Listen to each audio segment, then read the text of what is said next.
Hey guys, welcome back to my Sumi mini vlog. আজ আমি এখন 12টা বাজে, আমি এখন থেকে আমার ব্লগটি শুরু করে নিচ্ছি। আজ যেহেতু বুধবার, আমরা নিরামিষ খাই, হরিচাঁদ ঠাকুরের মতে দীক্ষিত, তাই এদিকে আমি নিরামিষ রান্না করার আয়োজন করছি। আর এদিকে দেখো ভাজাগুলো হয়ে গেল, আর এখন আমি পটল ভাজাটা বসিয়ে দিলাম। আর আমি এখন যাচ্ছি, আমাদের পিছনে একটি বাগান আছে, সবজি বাগান, ওখানে যাব সবজি নিয়ে আসার জন্য।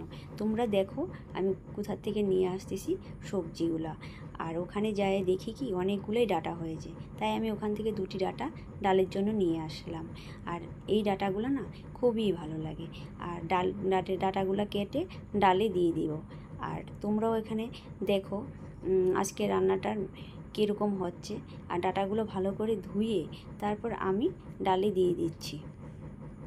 এদিকে পটল ভাজাটা হয়ে গেল আস্তে আস্তে করে।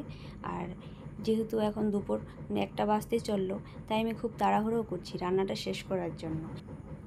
তারপর আমি চলে গেলাম আমাদের বাড়ির পিছনে ভেন্ডি লাগানো জমিতে। ওখানে যেয়ে কয়েকটি ভেন্ডি উঠালাম, কারণ আজকে আমার ননদ কয়েকটি ভেন্ডি খেতে চেয়েছিল। ওর জন্য আমি কয়েকটি ভেন্ডি উঠে তোমাদের ওদের বাড়ি যাই দিয়ে আসবো। আর এদিকে দেখো গাছেও নতুন গাছ, যেহেতু সেইভাবে ভেন্ডিও ধরা হয়নি, তাই ওর খুব খাওয়ার ইচ্ছা, যে বাড়ির জমিতে ভেন্ডি লাগানো জমি। আর তারপর আমি এদিকে চলে এসেছি একটু ভিডিও বানানোর জন্য।